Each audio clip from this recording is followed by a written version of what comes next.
I didn't expect to start an aerial operation in the middle of a mountain blizzard.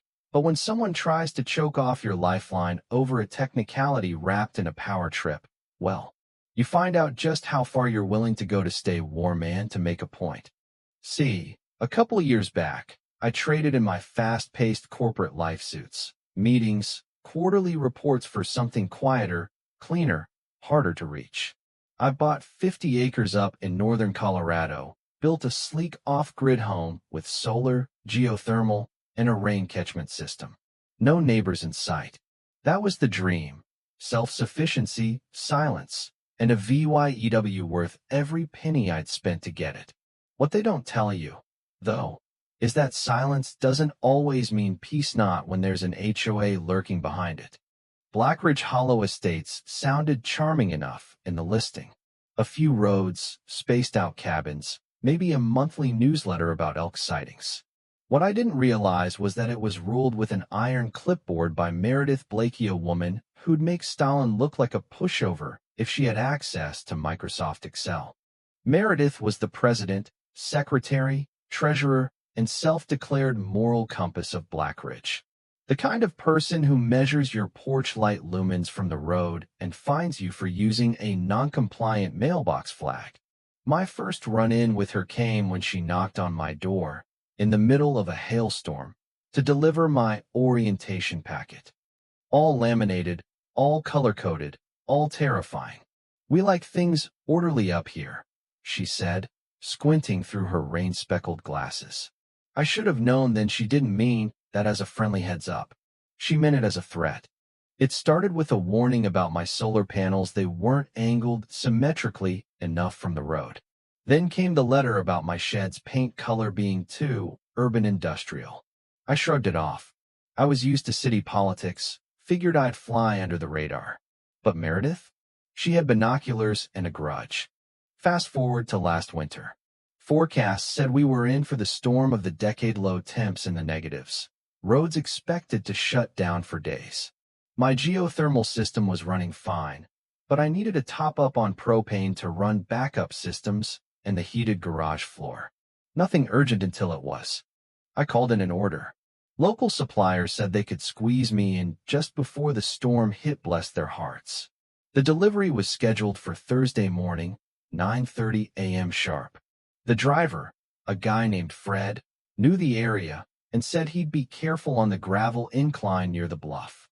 I made sure the gate was unlocked, driveway clear, and I even texted my contractor, Sam, to be around in case anything needed lifting. What I didn't account for was Meredith.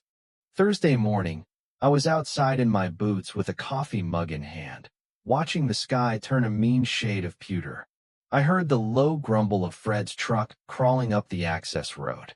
And then, like a scene out of a bad sitcom, Meredith's beige Volvo slid in front of him, literally parked sideways across the only road up to my cabin. Fred honked once, then twice. Meredith didn't flinch. She stepped out slowly, like she had all day, and marched over to his truck window with her clipboard in hand. I was close enough to hear her through the wind. "This vehicle exceeds the weight limit outlined in HOA Ordinance 12B, she said. "It's not permitted beyond this point." Fred gave her a look I've seen before. "Are you serious, lady? Look." He leaned out the window and shouted, "Ma'am, I've been delivering up here for 6 years. Nobody's mentioned any weight limits before. It was updated last week," she said, smiling like a rattlesnake in pearls. "For safety." Now, I know Meredith. Safety wasn't the issue. Control was. She didn't want me getting away with anything. And blocking that truck? That was her little power play. I jogged down the hill, trying to keep calm.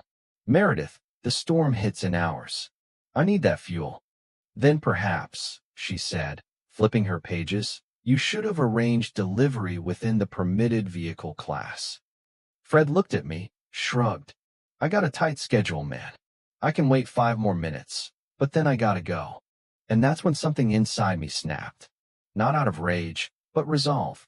I didn't come to these mountains to play HOA footsie with a woman who measured ego in cubic inches of authority. If the road was blocked, fine. Then I'd take the sky.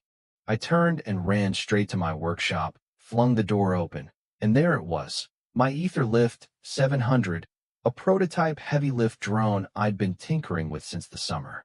Originally built to help ferry fencing supplies to the upper acres without me breaking my back, it could handle nearly 300 pounds with the right counterweights. I radioed Sam. Get the lift straps.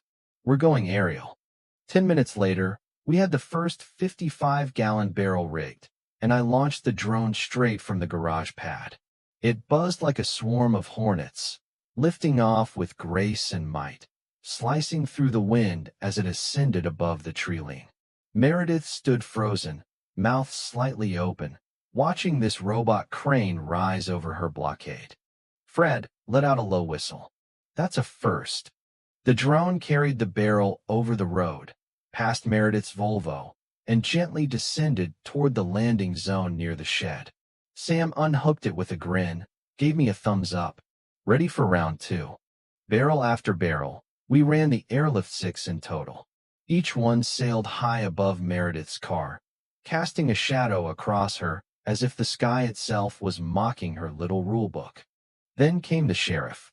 Deputy Lane pulled up in a county truck, lights spinning lazily. He stepped out, chewing a toothpick, eyes scanning the scene. What the hell is going on here? He asked, looking from Meredith to the drone to me. He's violating FAA regulations, Meredith snapped. He's endangering the neighborhood. I held up the controller. Class G airspace. Below 400 feet. Over my property. No endangerment. No ordnance broken. Lane squinted at the drone, still hovering like a hawk. Well, I'll be damned. Fred chimed in. Lady blocked the delivery. He went full NASA. Lane looked at Meredith. Is this true? She's impeding emergency fuel delivery, I added. And that's criminal obstruction. Meredith's face went red, then pale.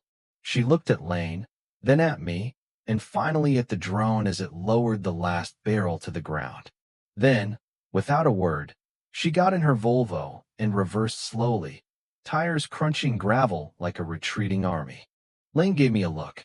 Next time, just call me first. But that was impressive.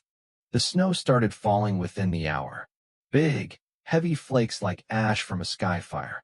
The wind picked up, and by nightfall, the world outside my window was white noise and blowing ice. But inside, warm, peaceful. I poured myself a bourbon, leaned back, and watched the fire glow against the glass. Word got around fast. Someone posted a video on the town's Facebook page. Drone defeats HOA tyrant. It got shared hundreds of times. Folks I'd never met sent me messages, legend, hero, teach me your ways. As for Meredith, she didn't speak to me for a while. But a few days later, I found a package on my porch. No note, just a beige folder, labeled Addendum to HOA Drone Policy Pending. I smiled, and I knew she was planning her next move. But so was I. So what would you have done? Was I out of line? Or was this exactly the kind of pushback these petty tyrants need? Leave a comment, tell me about your HOA nightmares, your silent VY Tories, or your own mountain standoffs. Because up here, one thing's for sure, if they block the road, we take the sky.